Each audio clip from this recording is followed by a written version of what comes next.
Oke, assalamualaikum warahmatullahi wabarakatuh. Di kesempatan kali ini saya akan membahas tentang digital counter unit dan nanti juga akan kita lanjut di digital time relay unit. Ya, jadi yang pertama digital counter unit.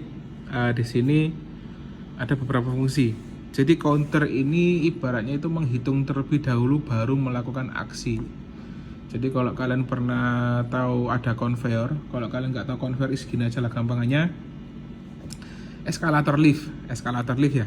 Eskalator lift dia membawa penumpang, mengangkut orang untuk menuju ke lantai atas. Dan ada beberapa kasus, misalnya eskalator ini hanya bisa untuk mengangkut sebanyak 10 orang. Oke, berarti dimana setelah 10 orang itu eskalatornya harus berhenti. Ya, berarti kita hitung di sini. Nah, di sini kalau di di pneumatik atau di pengaplikasiannya itu kita setting dulu preset value itu adalah set pointnya.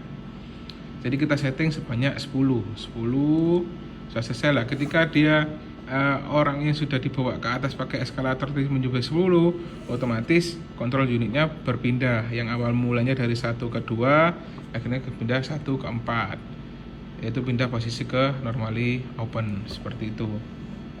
Jadi seperti itu, pengertian counter itu seperti itu.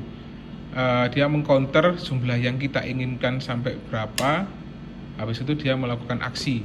Kalau dia tidak terpenuhi kondisi tersebut, maka dia tidak melakukan aksi. Dan ini tidak akan mungkin terjadi kelebihan. Misalnya kita set point 10, ternyata dia baru melakukan aksi 15. Lah itu berarti ada kerusakan dalam hardware elektrikalnya ini, atau ada kerusakan dalam hardware sensornya, itu bisa. Nah, kalau sampai kelebihan, kalau sampai kurang itu tidak mungkin, pasti pas, seperti itu ya. Nah, cara kerja ini sama seperti yang saya bilang tadi, kita akan membuat set point berapa counter. Misalnya kita bikin 5, kita setting 5. Di sini pasti akan bermuncul nilai 0 karena ini adalah current value, adalah nilai sekarang. Di sini ada count input, ada reset juga. Jadi count input itu untuk menjumlah counternya. Jadi yang awal mula 0, ketika sudah ada barang atau orang tadi seperti eskalator lewat 1, dia harus men-trigger ini. Biasanya ini dikasih sensor, input sensor.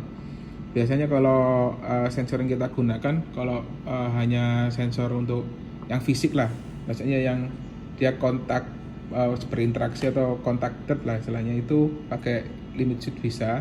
Kalau yang contactless, yang tidak bersentuhan, itu pakai magnetic switch bisa pakai proximity ya. Begitu, ditaruhkan di kontrol inputnya di sebelah sini. Nah, terus reset ini kegunaannya itu apa? Reset itu kegunaannya untuk ketika counter sudah memenuhi, misalnya di angka 10 gitu, terus ingin di reset menjadi 0 lagi, otomatis resetnya harus diberi tegangan positif. Lah ini nanti tergantung kalian mau bikin rangkaiannya bagaimana. Kalau misalnya harus pengaplikasian digital counter unit ya. Biasanya itu berbarengan dengan kontrol output. Jadi kalau misalnya sudah 10, kontrol outputnya itu berubah, kontaktornya yang awal mula dari 1 ke 2 pindah ke 1 ke 4. Nah, setelah itu dia mau melaksanakan apa, jangan lupa untuk di reset supaya value-nya current value-nya berubah menjadi 0 lagi dan akan mengcounter baru lagi. Jadi seperti itu. Ini bisa juga diaplikasikan untuk packaging.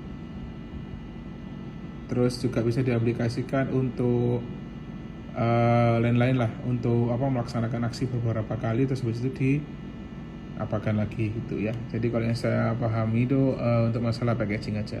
Oke, begitu untuk masalah counter. Langsung kita lanjut aja di bagian timer. Ini saya taruh dulu. Jadi masih ada beberapa peralatan elektropneumatik yang lainnya yang akan saya bahas lah dari sini. Ini merupakan digital time relay unit.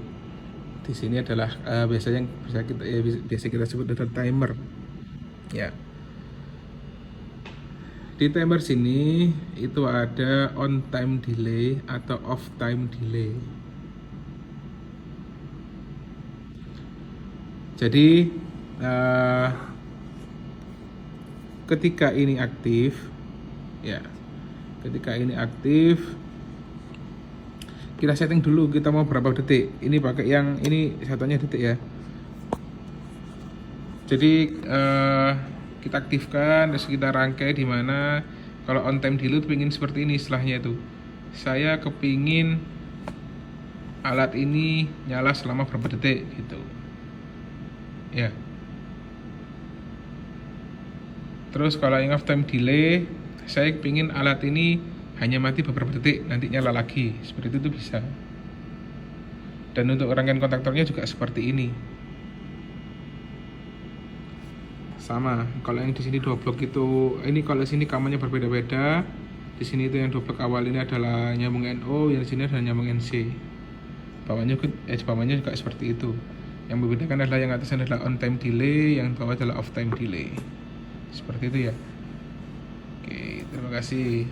Mungkin itu beberapa peralatan elektropneumatik yang berada di atas situ.